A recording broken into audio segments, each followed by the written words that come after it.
Good morning, students. Welcome back to session 2 of linear algebra classes.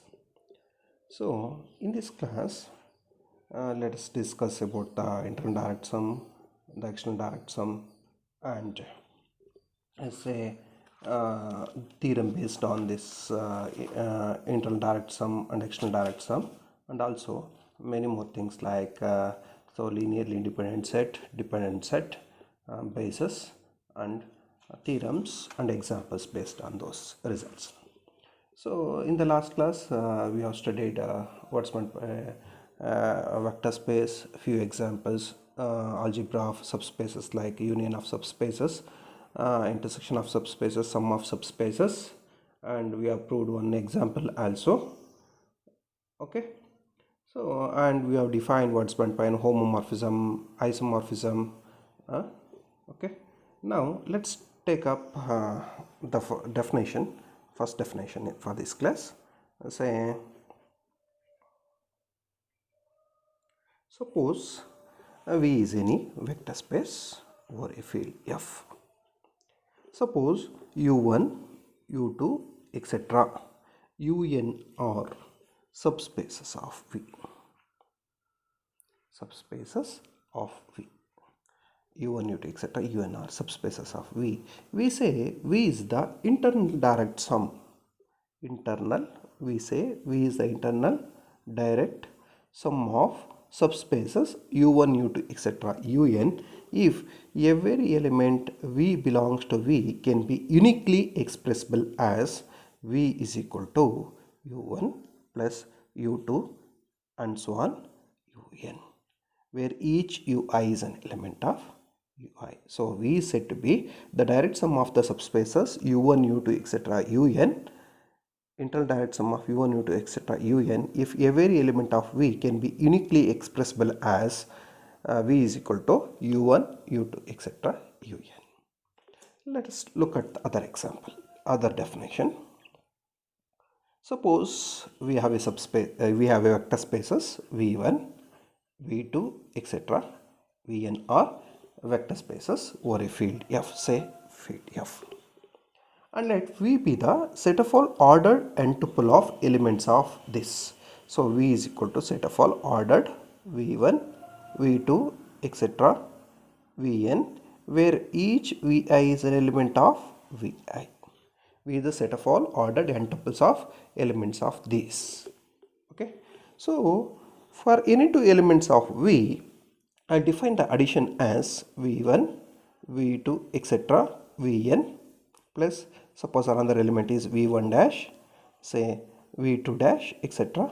Vn dash is equal to V1 plus V1 dash, comma V2 plus V2 dash, and so on Vn plus Vn dash.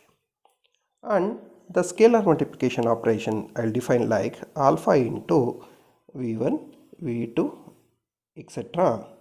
Vn is equal to alpha V1, alpha V2, etc. what? Alpha Vn. With respect to these two operations, this V forms a vector space. This vector space is called the external direct sum of, this is called the external direct sum of V1, V2, etc. Vn. And in this case, V can be written as V is equal to V1 plus V2 plus V3 and so on up to Vn. Now we can show that if V is the internal direct sum of, say, instead of U1, U2, etc. Suppose suppose V is the internal direct sum of V1,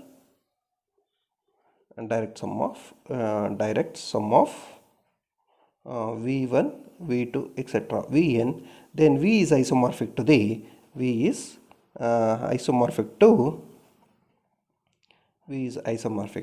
external direct sum of V1,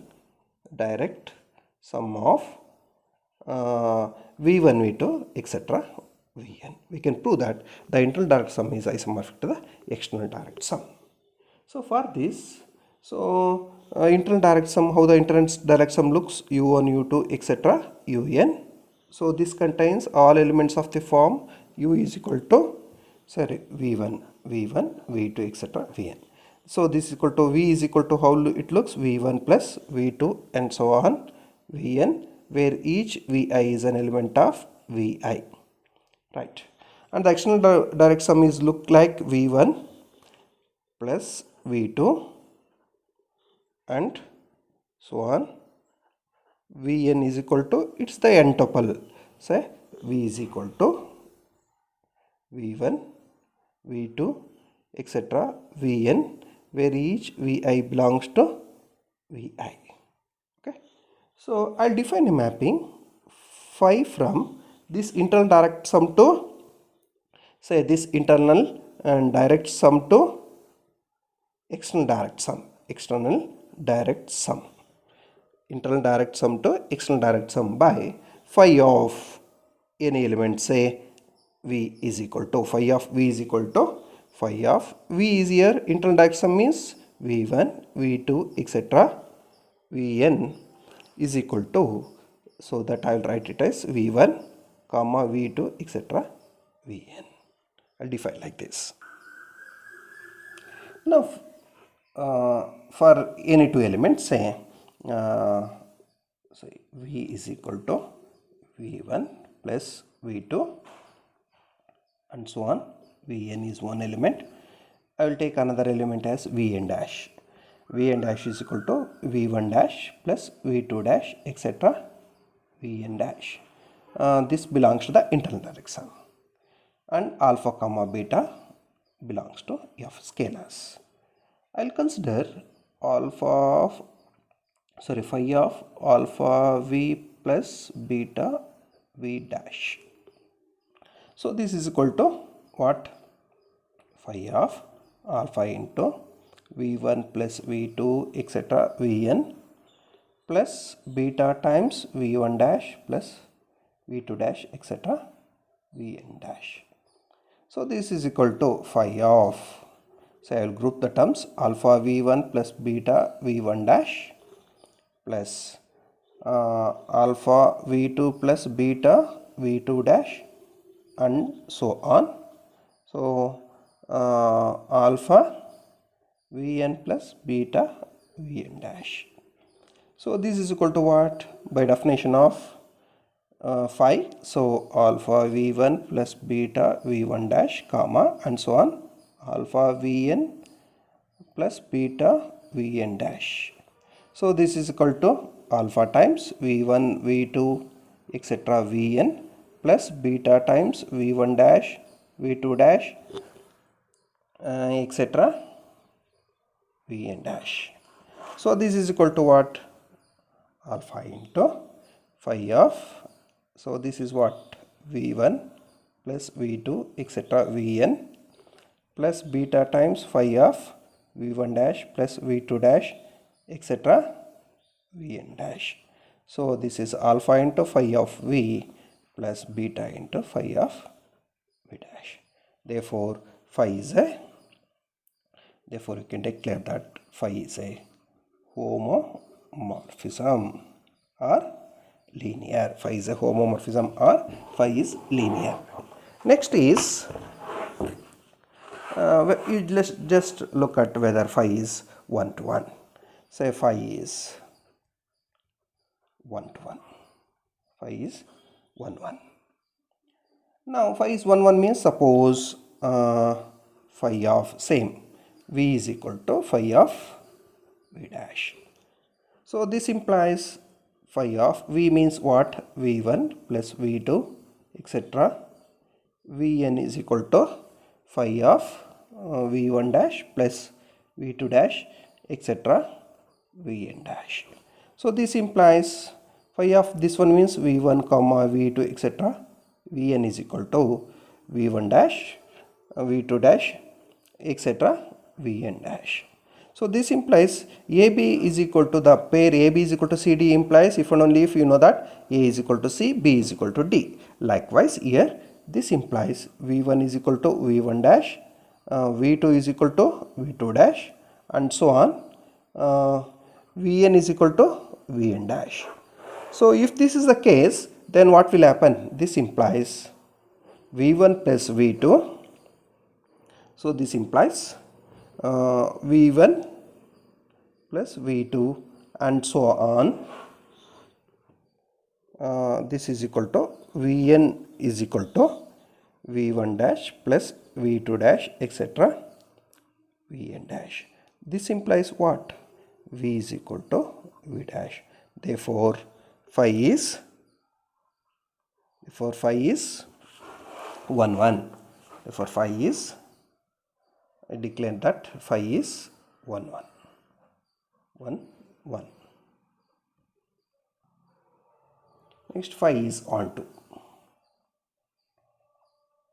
Now V1 dash V1 V2 etc. Vn belongs to this external direct sum V1 plus V2 etc. Vn implies each Vi belongs to Vi and V1 plus V2 etc. Vn definitely belongs to V1 plus V2 in internal direct sum. So such that phi of this V1 plus V2 etc. Vn is equal to what? V1, V2 etc. Vn. Thus for the element in the external direct sum, there exists an element in the direct sum such that the image of that element is this. Therefore by definition phi is onto. Phi is onto. Okay. So now phi is onto, phi is 1 1 and phi is a homomorphism means, so phi is a isomorphism of V onto say V is internal direct sum onto the external direct sum. Okay. Therefore if V is the internal direct sum of subspaces, V is the internal direct sum of its subspaces, then V is isomorphic to the external direct sum of its subspaces. Next, let us look at another important definition. Suppose V is any vector space over a field F. Okay, and let V1, V2, etc. Vn be any finite number of n number of elements of V. And say you consider alpha 1, alpha 2, etc. alpha n be scalars in F. Then the element of the type means summation I is equal to 1 to n alpha I ai means set of all linear combination of these elements is called, okay, this is called the linear combination of elements v1, v2, etc. vn means, so the element of this type is called the linear combination of v1, v2, etc. vn. And suppose the set S contains v1, v2, etc. vn is a subset of V. Okay, then we denote L of S by summation I is equal to 1 to n alpha I ai means where alpha I belongs to F and say this is Vi. Vi belongs to V. This set L of S is called the linear combination of, L of S is called the linear combination of elements of S. Set of all possibly all finite linear combination of finite sets of elements of S. It may be this is alpha 1 v1 is also there, alpha 1 v2 is there, alpha 2 v2 is there, alpha n vn is also there, alpha 1 v1 plus alpha 2 v2 is there. Likewise all possible combination of elements are there in L of S. Definitely since V is closed under addition, so we can definitely L of S is also a subset of V. L of S is also a subset of V. In fact, it can be proved that L of S is the subspace of V and L of S is the smallest subspace of V containing S. L of S is the smallest subspace of V, smallest subspace of V containing S. L of S, the smallest subspace of V containing S. For example, look at this. So I will take V is R2 over the field R, and S contains say elements 1 0 0 1 or two elements of S. Therefore, then definitely they are contained in V itself. Then what is L of S? L of S is set of all X belongs to V. How X looks? The linear combination of these two elements, say alpha into 1 0 plus beta into 0 1, where alpha and beta are elements of S. So this is L of S. Okay. Now suppose L of S is equal to V. If L of S means, if L of S is equal to V, then we say S generates, S spans or generates V. We say S spans or S generates V if L of S is itself is V. L of S itself is V. Okay. Here you can see from the above example that L of S itself is V. We can see that set of all linear combination of elements of 1 0 and 0 1 is V itself. V means R2, because whatever the element you want to take in V, that can be obtained from these two elements. For example, if you want to 2 comma 3 is a one element in R2. So 2 comma 3 is 2 into 1 0 plus 3 into 0 1. You want say minus 1 7. So this is minus 1 is in F alpha, minus 1 into 1 0 plus 7 into 0 1. Likewise, any element of R2 can be obtained from S. Therefore, L of S is equal to R2 here. Okay. And the next is suppose we will have some results based on this linear span. So linear span here, suppose we have S1 and S2 be any two subspaces of V. Okay. Then if S1 is contained in S2, if S1 is contained in S2, then it implies that L of S1 is contained in L of S2. L of S1 is contained in L of S2. And the second condition is, say if L of S1 union S2 is equal to L of S1 plus L of S2. L of S1 union S2 is L of S1 plus L of S2. Third one is L of S itself is what? L of S. So L of S1. So since S1 and S2 taken, so I can denote it by L of S1 is equal to L of S1. So this is one important result that I am not going to prove. Okay. Next is linearly independent, linearly independent and dependent set. Dependent sets. The whole of the vector space theory depends on these definitions. Okay. One is spanning of the set, the linearly independent and dependent set, and the basis. Okay. So now suppose VF is a vector space, and suppose V1, V2, etc. Vn are any finite n number of elements of V. Then these vectors are said to be linearly dependent. I will simply abbreviate this by linearly dependent if there exist scalars C1, C2, etc. Cn. Note that not all of which are 0. Some of them may be 0, such that the linear combination C1 into V1 plus C2 into V2, etc. Cn into Vn is equal to 0. So the vectors V1, V2, etc. Vn in V are said to be linearly dependent if there exist scalars C1, C2, etc. Cn, not all of which are zeros. Some may be zeros anta, such that the linear combination C1 V1 plus C2 V2 etc. Cn Vn is equal to 0. And if the set v1, v2, etc. vn is not linearly dependent, then it is said to be linearly independent.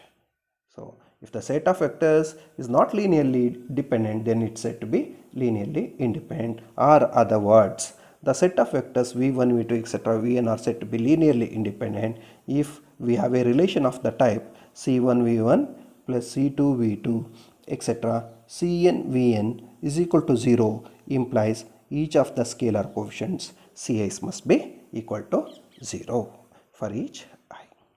Each of the scalar coefficients must be 0. So from this definition we can observe few things. One is a non-zero vector is always linearly independent. Suppose if we have a v is a non-zero, then this vector is always linearly independent. Because if we assume that say c into v is equal to 0, where v is not equal to 0 implies what? C must be 0. Okay. Second is, zero vector is always linearly dependent, because if we have a zero element 0, then this can be written as 1 into 0. There exists a non-zero element such that 1 into 0 is equal to 0 means what will happen? 0 becomes a linearly dependent element. And note that if any collection of vectors, if that 0 belongs to, then it is always linearly dependent set. If the set of vectors contains the 0 vectors, then definitely that set becomes a linearly dependent set. Okay. And also note that subset of linearly independent set is also linearly independent. Subset of a linearly independent set is linearly independent, and superset of a linearly dependent set is linearly dependent. Suppose some set say S is linearly dependent, then the superset of this, say S dash, okay, the set a superset means the bigger set which contains S, that also linearly dependent. And the empty set say that usually denoted by phi is always is also linearly independent, And sixth one is, so we are talk of only finite case. Can the infinite sets be linearly independent? Yes, the infinite set is linearly independent if and only if a very finite subset of it is linearly independent. So there are cases where we will have a vectors which are infinite number. So that is whether linearly independent or dependent means, so a very finite subset of it must be linearly independent. Some example. Say again, I am taking for the sake of to minimize the time, just I am repeating the same examples. Say V is R2 over R, and yes, already we have discussed this is 1 0 0 1. You know that this is a spanning set for V. So now can this S1 is linearly dependent or linearly independent? Okay. So you consider say vector the linear combination A into 1 0 plus B into 0 1 is equal to 0. 0 means here 0 comma 0, because the 0 element in R2 is 0 0. This implies what? A0 plus 0B is equal to 0 0. This implies what? A comma B is equal to 0 comma 0. This implies A is 0 as well as B is 0. Therefore, if we consider A into 1 0 plus B into 0 1 is equal to 0 0, then A and B itself, they are all zeros. Therefore, what you can say, S1 is linearly independent. S1 is linearly independent. Okay. So next is, say S2 you take. S2 containing same 1 0 0 1 say, and you take the elements, another element maybe say 2 3. Can this set is linearly independent or dependent? Yes, we can see that 2 times 1 0 plus 3 times 0 1 plus minus 1 times 2 3, if you make a linear combination of these, it gives 0 0. Therefore, we can find a scalar C1, C2, C3, not all of it is 0, but the linear combination is 0. Okay, linear combination is 0. Therefore, this set S2 is linearly, S2 is linearly dependent. So we can find a scalars, not all of which 0, but the linear combination of this is V1, V2, V3, C1, C2, C3, C1, V1 plus C2, V2 plus C2, C3, V3 is equal to 0. This set S2 is linearly dependent. This is also called a superset of S1 because it contains S1. It contains S1. So you take another example, say example 2, say we have the elements 1 comma root 2 in R. You take 1 comma root 2 in R, and F is, say you take the field, the small field which is rationals. Okay, so can this set 1 comma root 2 is linearly independent or dependent over Q? So we have, suppose again you take A into 1 plus B into root 2 is equal to 0. Okay, AB belongs to where? AB must be belongs to rationals Q. Suppose B is not equal to 0. If B is not equal to 0, then what will happen? If B is non-zero means A is 0. If B is non-zero, what will happen? Root 2 is equal to minus A by B, minus A by B. This becomes what? Minus A by B is a rational, but root 2 cannot be a rational, which is a contradiction. Okay, so B cannot be 0. Now therefore B must be 0. If B is equal to 0, then A is also 0. Therefore we have A into 1 plus B into root 2 is equal to 0 means both A and B are zeros. Therefore the set 1 comma root 2 is linearly independent over Q. And note that if two vectors are linearly dependent, then one is a multiple of the other. One can be a multiple of the other. And also note that if linearly independency or linearly independency or dependency, linearly independency or linearly independency does not depends only on the vectors.